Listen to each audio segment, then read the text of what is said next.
Yo, salut tout le monde, c'est Final Fantasy à l'appareil. Petit facecam avant de commencer pour vous dire qu'on va donc faire un vidéo test de Space Stella, qui est donc un nouveau jeu du studio Stropes, qui est donc disponible sur la Switch depuis quelques jours, que j'ai passé pas mal d'heures dessus, et que je vais donc vous faire une review, et qu'on va donc se retrouver directement in-game pour voir tout ça ensemble. Donc on se retrouve in-game sur le jeu Space Stella The Uncon Planet, je prononce ça super mal, vous avez l'habitude avec mon anglais.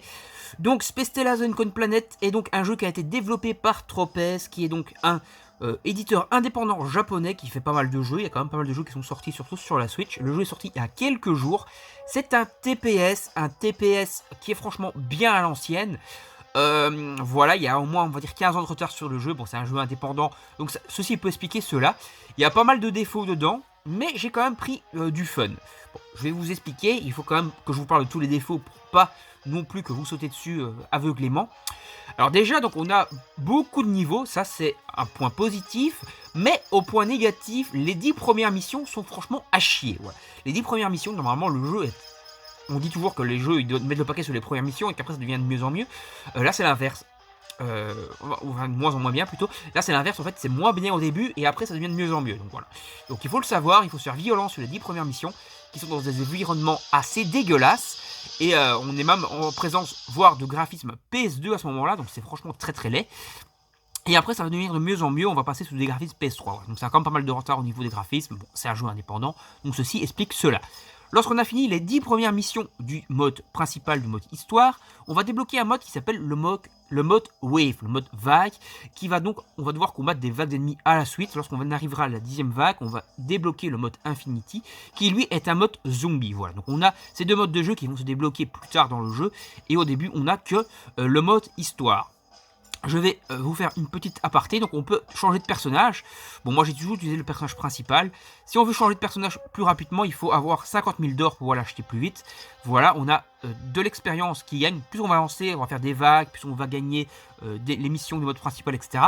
Plus on va monter de niveau et notre personnage va devenir plus fort et plus puissant et va donc nous permettre de débloquer tout simplement la suite du jeu. Parce qu'au début, on sera faible et on va mourir plus facilement. Et plus on va devenir fort, plus on aura... de puissance et de niveau. Également pour les armes, on va gagner de l'or qui va nous permettre d'acheter les armes et donc acheter des nouvelles armes et aussi grâce à l'or faire les upgrades. Comme vous voyez ici, j'ai upgradé l'arme de base au niveau 100, enfin la mitraillette de base au niveau 10, c'est le niveau maximum, et le gun, on va dire, au niveau 5, qui est pas le niveau maximum, bon, déjà monté, et j'ai monté la deuxième mitraillette qu'on peut débloquer pour 50 000 pièces, je l'ai acheté, et donc je l'ai débloqué. Donc je vais aller vous montrer un petit peu l'évolution du jeu. Donc on va commencer par une des missions, comme des 10 premières missions qui sont vraiment dégueulasses. Et puis on va prendre des missions un peu plus loin pour vous montrer quand même que le jeu évolue pas mal. Donc on va commencer par la deuxième mission. Voilà. C'est l'occasion aussi de vous montrer un défaut du jeu qui sont les temps de chargement. Les temps de chargement du jeu sont quand même très longuets, c'est plusieurs secondes, voire même parfois plusieurs dizaines de secondes. Donc pour un jeu, on va dire, moderne, c'est rare. Voilà, ici ça a été assez vite, mais parfois ça peut durer 20 secondes à se débloquer. Donc le personnage en lui-même est bien foutu, mais les décors sont vraiment dégueulasses, surtout dans les premières missions, comme je vous l'ai dit. Le jeu après va avoir des décors beaucoup plus beaux, et voilà, ici on est en présence d'un jeu, on va dire PS2, c'est vraiment moche. Mais plus tard, on aura des graphismes PS3, voire parfois quelques fulgurances graphiques qui pourraient nous faire penser parfois à des jeux PS4. Voilà. Mais c'est quand même assez rare. Le jeu a beaucoup de bugs, surtout sur le début du jeu. Voilà, dans les 10 premières missions, je sais pas ce qu'ils ont branlé, mais c'est très buggé. Donc voilà, ici on a les premiers adversaires. Voilà, donc c'est un TPS somme toute classique. Au début du jeu, on a que la mitraillette de base et le petit gun. Et voilà, moi je vous ai dit que j'ai acheté une arme en plus, donc j'ai une arme en plus. Et donc on a plus de munitions, mais au début on n'a pas beaucoup d'armes. Et donc il va falloir quand même pas mal switcher, chercher des munitions dans les niveaux, des kits de soins et tout. Allez, dégage toi, hop. Voilà. Il n'y a pas vraiment de mode de difficulté, en tout cas j'ai pas remarqué en jouant, ça a toujours été un mode normal, quoi, le mode de base du jeu. Voilà, donc ici on a les options, et on a une autre option qui se trouve ici. Si j'arrive à l'ouvrir, pourquoi ça veut pas? Donc ouais, c'est ici, option. Donc on peut changer la sensibilité, moi je l'ai laissé en mode normal, parce que sinon c'est trop lent ou trop bizarre, moi je préfère comme ça. Mais on peut changer l'affichage, soit en mode normal, que je préfère, ou en mode science-fiction. En mode science-fiction, on voit donc ici notre bouclier et notre barre de vie qui sont répartis comme ça. Moi, j'apprécie pas trop ce mode-là. En gros, c'est comme si le héros voyait ça sur son casque. Voilà, mais je trouve pas ça super joli. Et plus, ça bouffe quand même d'autres parties de l'écran. Moi, j'ai quand même une préférence pour le mode normal. Je trouve que c'est beaucoup plus beau comme affichage. Voilà, donc c'est pas mal dégueulasse le début du jeu. Donc on va aller sortir de là. Et je vais aller vous montrer des niveaux plus améliorés, plus loin dans le jeu, qui vont quand même être beaucoup plus beaux. Voilà, je vais vous montrer un niveau intermédiaire, on va dire, sur la planète, parce que là on est dans un vaisseau à la con pendant les 10 premières missions. Tout se ressemble, c'est linéaire, c'est couloir, c'est pas très joli. Voilà, je vais aller vous montrer sur la planète un niveau. Donc on va prendre ce niveau... On va prendre ce niveau-ci, je pense. Ouais, on va prendre celui-là, que j'ai déjà fait plusieurs fois, parce que je le trouve assez classe. En plus, ça permet de farmer de l'or. Voilà, comme je l'ai dit, il faut avoir de l'or, de l'expérience pour augmenter son niveau. Il faut avoir de l'or pour augmenter, pour pouvoir acheter des nouveaux équipements, des nouvelles armes, et pouvoir avancer plus facilement dans le jeu. Donc voilà, donc vous voyez ici, on est déjà dans un univers un peu plus ouvert. Ça fait un peu penser à la planète Zone de Half-Life. Franchement, c'est très beau. On a des espèces de nouveaux bestiaires. C'est pas juste des gus en armure. Bon, vous voyez, il y a pas mal de bugs. Hein. Voilà, ça change pas. Il y a des bugs d'affichage, du clipping. Voilà, c'est à l'ancienne. Hein. Voilà. Mais ces ennemis là sont déjà un peu mieux foutus. Voilà, on a des espèces de petits crabes. Un peu plus loin, on aura d'autres types d'ennemis. Je vais aller avancer pour pouvoir aller vous les montrer. On va essayer de flinguer quand même les bestioles. Hop, hop, hop. Plus tu vas tuer d'ennemis, plus tu vas gagner d'or. Or que tu verras donc à la fin du niveau lorsque tu le termines. Ou même en fait, si tu meurs tué pendant le niveau, les ennemis que tu as tués, ça va compter pour l'augmentation de niveau et pour l'or aussi.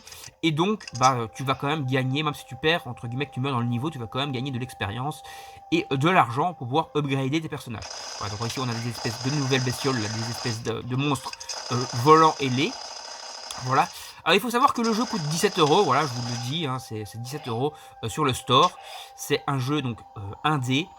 Voilà, franchement, vous allez dire, ouais, mais le jeu il est pas ouf et tout. Mais franchement, j'ai passé des bons moments dessus, du fun. J'ai quand même déjà joué plus d'une dizaine d'heures, voire une quinzaine d'heures dessus. Et franchement, j'aime bien. Voilà, ici, vous voyez, c'est des espèces de. Un peu comme les aliens hein, dans le film Alien. Le début, avant qu'ils évoluent. Hein. Voilà, ils sont en espèce de forme de gros lézards comme ça. Voilà. Je vais aller avancer, je vais aller vous montrer, hop, on va dire, l'évolution finale de ces aliens. Qui sont en fait tout simplement les aliens d'Alien. Voilà, vous allez les voir dans 2 secondes. Normalement, ils sont un peu plus loin ici, dans le niveau. Encore ça, hop, voilà, ils sont là-bas. Donc ils arrivent, vous voyez, on a... Donc c'est vraiment les aliens, les xénomorphes hein, de Alien. Ils ressemblent vraiment beaucoup. Voilà, ils sont pas mal modélisés. Voilà, franchement, c'est sympa. Le jeu répond bien, voilà, le gameplay est plutôt pas mal. Je vous l'ai dit, parfois il y a des bugs qui vous obligent à recharger le niveau. Ça, c'est assez handicapant. Mais dans l'ensemble, le gameplay est plutôt bon, il répond assez bien. Vous allez faire quand même pas mal de dégâts, vous allez quand même pouvoir viser assez bien, que ce soit en mode portable ou en mode avec la manette, à télé de salon. Voilà, le jeu est quand même un chouïa plus beau, bien sûr, en mode salon, bien sûr.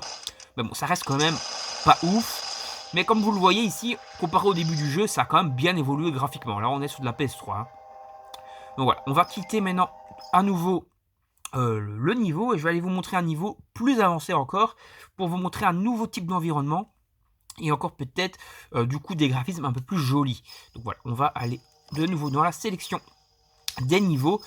Je vais vous montrer un niveau en extérieur.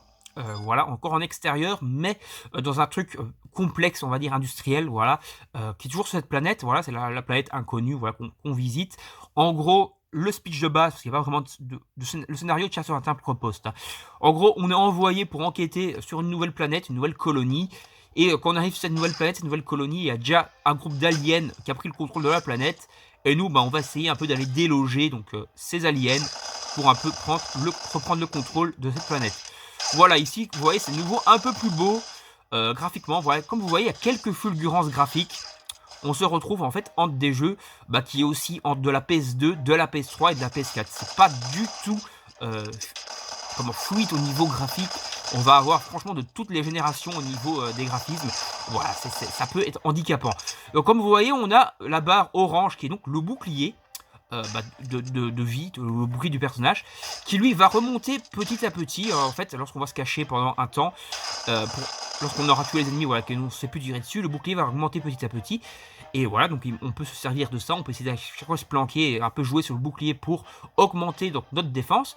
Et puis on a la barre verte qui elle est la barre de vie, qui elle ne remonte pas tout seul, on est obligé de retrouver des midi kits à l'ancienne pour remonter notre barre de vie. Pareil pour les munitions, comme je vous l'ai dit, on a cette arme là qui donc va avoir des munitions illimitées, mais qui fait pas beaucoup de dégâts, du coup c'est l'arme de base on va dire, hein, l'arme on va dire la plus pourrie. Et puis on a les mitraillettes qui elles donc vont pas avoir leur munitions infinies, mais donc il va falloir retrouver différents caisses de munitions cachées dans les niveaux pour pouvoir chaque fois réaugmenter on va dire notre nos balles quoi tout simplement pour pouvoir avancer dans le jeu. Voilà, donc on a une grosse gestion qui nous oblige quand même parfois à refaire certains niveaux pour pouvoir améliorer notre personnage, améliorer nos armes, etc. Comme je l'ai dit, en farmant l'expérience du perso, en farmant l'or pour acheter de nouveaux équipements. Après, les PGN, les gros joueurs, réussiront chaque fois à finir les niveaux du premier coup, voilà, sans mourir, sans devoir faire, on va dire, du farming, parce que tout simplement ils joueront bien. Voilà, donc c'est un peu une gestion aussi de la difficulté qui est sympa. C'est-à-dire qu'un joueur un peu moins doué va devoir refaire plusieurs fois les mêmes niveaux pour pouvoir avoir les meilleures armes, les meilleurs équipements, etc. Alors qu'un joueur très doué va pouvoir tout simplement s'acheter ses armes au fur et à mesure et finir les niveaux sans devoir les faire plusieurs fois. Et donc c'est plutôt sympa, et voilà, c'est plutôt stylé. Toi tu crèves, voilà. Les ennemis, donc aliens ou autres, ont bien sûr une gestion des headshots et tout. Si vous tirez sur leur tête, vous allez faire plus de dégâts, etc. Bien entendu. Voilà. Bon, par exemple, là, vous regardez le ciel. Là, on est dans un niveau qui est plutôt beau. Mais bon, vous regardez le ciel, il est immonde de chez immonde. Par contre, vous allez regarder ici les textures du sol. Bah, franchement, c'est plutôt joli. Ça aurait pu sortir en fin de PS3 au début de PS4. Voilà. Et en plus, l'effet de lumière est plutôt bien foutu et tout. Donc voilà, franchement, il y a de tout dans le jeu. En fait, ça peut être, ça côtoie le beau et le immondément dégueulasse. Tout ça parfois dans les mêmes niveaux. Donc c'est quand même assez étrange.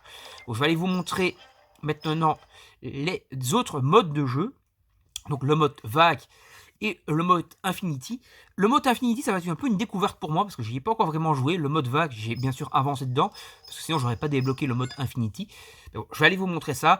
Le mode vague se retrouve dans un environnement comme celui qu'on vient de voir, donc c'est plutôt joli. Et le mode Infinity, je n'ai pas encore testé, donc on va faire une petite découverte ensemble. Voilà, tout simplement. Donc on est ici donc, dans le niveau. Les ennemis vont apparaître par différentes portes. Voilà, comme dans la plupart des jeux comme ça, avec des vagues d'ennemis. Et il va falloir aller les défarrouiller, hop, hop, hop, pour pouvoir avancer dans les vagues. On a un timer, donc on a 3 minutes par vague pour réussir donc à les terminer à chaque fois. Plus on va avancer, plus il y aura d'ennemis. Au début, il n'y a que 4 ennemis et à la fin, on se retrouvera parfois avec plus de 10 ennemis à l'écran. Voilà, plus on avancera dans le jeu. Le jeu est quand même assez riche et assez fourni. Voilà, donc comme vous l'avez vu dans le mode histoire, je suis au niveau 31, à mission 31, et j'ai pas encore fini le jeu. Donc franchement, c'est très long, c'est très riche. Les vagues, il y en a beaucoup, donc ça aussi, ça permet d'avoir de la rejouabilité, etc. Et ça permet aussi du coup de pouvoir farmer nos armes et notre or, comme je vous l'ai dit. Hein. Donc voilà. Alors, il reste un ennemi qui est caché quelque part. Je pense qu'il est par là, on le voit sur la minimap en haut. Donc il doit être... Ah non, il est de l'autre côté, je crois. Alors, il est caché. Hop. Ah non, c'est la deuxième vague en fait. Je pensais qu'on était encore dans la première vague. Je n'ai pas trop bien vu. Plus on va finir les vagues, plus il va y avoir des caisses d'armement qui vont TP sur la map, mais il n'y en aura pas beaucoup, donc il va falloir quand même gérer ses armes, ses équipements, ses munitions, pour pouvoir avancer dans les différentes vagues. Si vous voulez aller faire des vagues, genre aller jusqu'à la vague, moi je sais pas, 20-30, il va falloir avoir réussi quand même encore à améliorer son stuff et avoir acheté des meilleurs armements, quoi, et avoir bien amélioré son personnage. Voilà, tout simplement. Donc voilà, là, vous voyez, j'ai récupéré une caisse de munitions qui avait TP sur la map parce que j'ai fini la première vague, et ainsi de suite. Et comme je vous l'ai dit, plus on va avancer, plus les vagues vont devenir compliquées à gérer, etc. Ouais, franchement, c'est très défoulant. Le gameplay est quand même assez bon. Et franchement, voilà, j'ai pris du bon moment sur le jeu. Voilà, le jeu est criblé de défauts. Ça, on ne peut pas lui enlever. Mais on ne peut pas non plus lui enlever qu'il y a pas mal de fun. Et qu'il y a pas mal de fun qui se dégage quand même de ce jeu. Bon, allez, on va aller faire la découverte du mode Infinité. Et après, on s'arrêtera là pour cette review de Space Stella. Et voilà, je vous invite quand même à aller découvrir le jeu. Voilà, c'est pas un jeu... voilà, c'est pas un jeu non plus à sauter dessus à tout prix, parce qu'il y a beaucoup de défauts, mais on voit quand même que le développeur, qui est quand même un développeur indé, a quand même voulu bien faire les choses, a quand même voulu mettre du fun dans son jeu. Et donc voilà, on a quand même pas mal de choses, pas mal de bonnes choses, quoi, tout simplement. Voilà, donc aussi on se retrouve plutôt dans un environnement alien, hein, comme donc je vous ai montré dans l'autre jeu. Et franchement, c'est pas moche du tout là. Voilà, comme je l'ai dit, je découvre ça, voilà, j'avais pas encore fait. Mais franchement, je suis agréablement surpris. Ce type-là d'environnement est franchement très beau.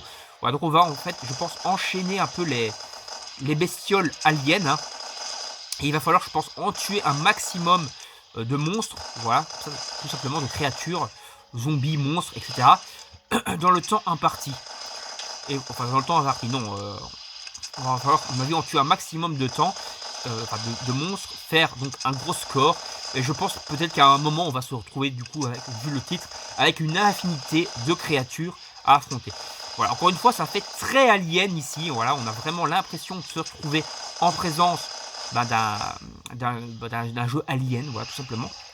Donc voilà, ici on dirait donc qu'on a des munitions encore qui vont popper hein, lorsqu'on en tue un certain nombre pour pouvoir refaire notre stuff. Voilà, ça c'est bien. On va certainement aussi gagner de l'or hein, lorsqu'on va tuer les ennemis. Voilà, c'est quasiment sûr. Et donc farmer et gagner donc de l'expérience. Voilà, vous avez un bug d'affichage de toute beauté ici encore. Je vous l'ai dit, le jeu il y a beaucoup de bugs. Voilà, on ne peut pas lui enlever que le jeu il est buggé, il n'est pas totalement fini. Il va certainement avoir des mises à jour dessus. Hein, je vous dis, le jeu vient de sortir. Mais franchement, au niveau du fun, on est servi. Franchement, j'ai passé d'agréables moments, d'agréables heures sur ce jeu. Bon, allez, on va s'arrêter là. J'espère que cette review de Stella Uncon Planet vous aura plu, de Space Stella Uncon Planet vous aura plu. Voilà. Moi, franchement, vu le fun que j'ai passé dessus, je peux quand même que vous le conseiller. Si vous voulez un TPS, il n'y a quand même pas énormément de TPS sur Switch. Et là, bah, c'est pas un mauvais TPS. Voilà, le jeu il a tous les défauts du monde, mais vu le manque de TPS qu'il y a sur Switch, on peut dire qu'on est quand même assez gâté ici. On a quand même un TPS qui mérite le petit coup d'œil, vu le manque de TPS flagrant de la console. Allez, moi je vous dis salut tout le monde, à la prochaine, et je vous retrouve en face caméra. À tout de suite les amis. Donc voilà, en définitive, Space Stella est un jeu qui est franchement pas trop mal. En tout cas, pour ma part, j'ai passé quand même pas mal d'heures dessus. Même si le jeu, comme je vous l'expliquais, a énormément de défauts. Déjà, son graphisme très daté et quand même pas mal de bugs. Mais le jeu est quand même assez riche en contenu et assez fun pour vouloir quand même le coup d'œil. Donc n'hésitez pas à aller jeter un petit œil à ce jeu, à faire un petit tour dessus et pourquoi pas à le télécharger et à essayer on va essayer le jeu tout simplement, puisque déjà la console est quand même en manque flagrant de TPS. Voilà, si vous avez testé le jeu grâce à mes vidéos ou autres, n'hésitez pas à me faire vos retours en commentaire, likez, partagez la vidéo sur vos réseaux sociaux pour m'aider dans mon aventure YouTube, abonnez-vous à la chaîne et activez la petite cloche pour ne rien manquer. Et moi je vous dis salut, à la prochaine, bye bye tout le monde.